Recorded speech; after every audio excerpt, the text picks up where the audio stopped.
আজকে আমি আপনাদের সঙ্গে শেয়ার করতে চলে এসেছি ভীষণই টেস্টি একটি রেসিপি, যেটি কিন্তু ঠাকুরের ভোগের জন্যে অসাধারণ একটি রেসিপি, অথবা বাচ্চাদের ছোটোখাটো টিফিনের জন্য কিন্তু তৈরি করে নেওয়া যেতেই পারে। ভীষণই ইজি আর খুব সহজেই তৈরি হয়ে যায় এমনই একটি রেসিপি। তাহলে চলুন দেখে নেওয়া যাক। নমস্কার, আমি জয়িতা আর আপনারা দেখছেন জয়িতার পাকশালা। আজকে আমি এই রেসিপিটি বানানোর জন্য প্রথমেই আমি এখানে একটা ছোট বাটিতে মেপে 1 বাটি সুজি নিয়ে নিয়েছি। সুজিটাকে যে বাটিতে মেপে আমি নিয়েছি সেই বাটিরই 1.5 বাটি পরিমাণ আমি দুধ, মানে একটু গরম দুধ নিয়েছি।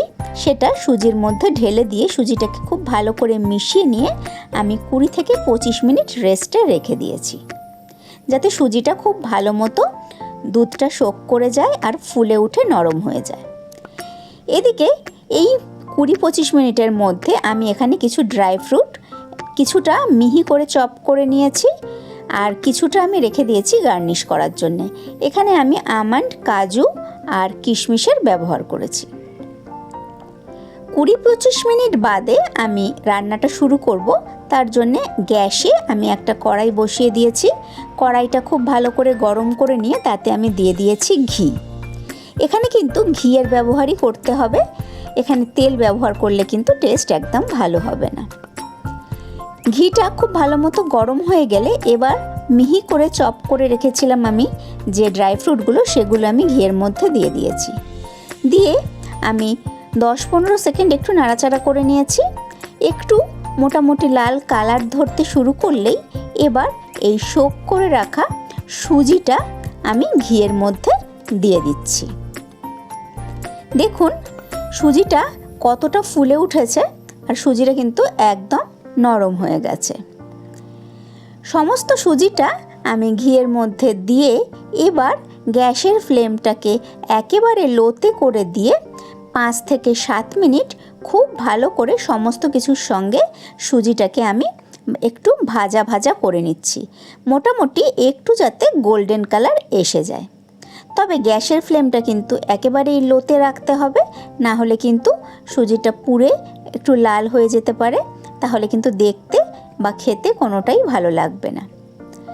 আমি 5-7 মিনিট সময় ধরে কন্টিনিউয়াসলি নাড়িয়ে নাড়িয়ে গ্যাসের ফ্লেমটাকে লোতে রেখে সুজিটাকে একটু ভাজা ভাজা করে নিয়েছি। দেখুন সুজিটা কিন্তু একদম ছেড়ে ছেড়ে মতো গেছে আর সুন্দর ঝুরঝুরে মতো হয়ে গেছে, আর খুব সুন্দরভাবে ভাজাও হয়ে গেছে। সুজিটা খুব ভালো মতো ঘিয়ের সঙ্গে আর ড্রাই ফ্রুটসের সাথে ভেজে নেওয়ার পর এবার আমি এর মধ্যে মিষ্টি বা চিনি অ্যাড করব। এখানে কিন্তু আমি নর্মাল যে দানা চিনি সেটা আমি ব্যবহার করছি না, আমি এখানে চিনির গুঁড়ো ব্যবহার করেছি। কারণ দানা চিনি ব্যবহার করলে চিনিটা যেই এর মধ্যে দেওয়া হয় চিনিটা কিন্তু মেল্ট হয়ে গিয়ে একটু লিকুইডি হয়ে যায়, সেই জন্যে আমি এখানে চিনির গুঁড়ো ব্যবহার করেছি। হ্যাঁ, চিনির গুঁড়োর পরিমাণটা কিন্তু আপনাদের একটু বুঝে দিতে হবে। আমি এখানে যে বাটি মেপে সুজিটা নিয়েছিলাম সেই বাটিরই 1/2 বাটি চিনি আমি একটা মিক্সার গ্রাইন্ডারে গুঁড়ো করে নিয়ে সেইটুকুনি আমি চিনি এখানে ব্যবহার করেছি। এবার চিনিটা দেওয়ার পরেও আমি এটাকে আরও 2-3 মিনিট খুব ভালো করে কড়াইয়ের সাথে নাড়াচাড়া করে নিয়েছি। খুব ভালো করে 2-3 মিনিট নাড়াচাড়া করার পর আমি সমস্ত সুজিটাকে কড়াই থেকে একটা থালার মধ্যে ঢেলে নিচ্ছি। সমস্ত সুজিটা থালার মধ্যে ঢেলে নেওয়ার পর আমি একটা হাতা বা স্প্যাটুলার সাহায্যে খুব ভালো করে সুজিটাকে নাড়াচাড়া একটু করে নিচ্ছি, যাতে সুজিটা একটু ঠান্ডা হয়ে যায়। এই স্টেজে আপনারা যদি চান তাহলে এটাকে খুব ভালো করে আরও একবার একটু পিষে নিতে পারেন।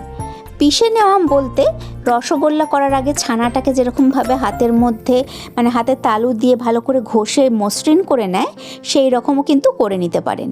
তবে যেহেতু আজকে আমি এটা ভোগের জন্য বানাচ্ছি, সেই জন্য কিন্তু আমি এইরকমভাবে আর ছানাটাকে ভালো করে ঘষে বা স্মুথ করে নিইনি।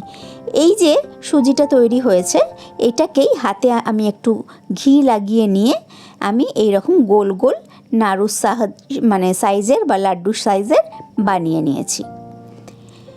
সমস্ত সুজিটা থেকে আমি এরকম গোল গোল লাড্ডু বানিয়ে নিয়েছি। এবার যে ড্রাই ফ্রুটগুলো আমি আলাদা করে রেখেছিলাম গার্নিশের জন্যে, সেখান থেকে আমি একটা একটা করে কাজু আর একটা একটা করে আমন্ড আমি সমস্ত লাড্ডুগুলোর ওপরে সাজিয়ে দিচ্ছি। তৈরি হয়ে গেল আজকে আমার খুব সহজে তৈরি সুজির লাড্ডু। আমার আজকের এই রেসিপি আপনাদের কেমন লাগলো অবশ্যই কিন্তু কমেন্ট করে জানাবেন। আর এই রকমভাবে লাড্ডু বানিয়ে অবশ্যই কিন্তু একবার গোপালকে নিবেদন করতে পারেন, এটি খেতে কিন্তু অসাধারণ হয়। তাহলে আমার আজকের রেসিপি যদি ভালো লাগে অবশ্যই পাশে থাকবেন। আমি আবারও হাজির হয়ে যাব এই রকম কোনো নতুন রেসিপি নিয়ে নেক্সট এপিসোডে। ভালো থাকবেন, সুস্থ থাকবেন। আর আপনারা দেখছিলেন জয়িতার পাকশালা। ধন্যবাদ।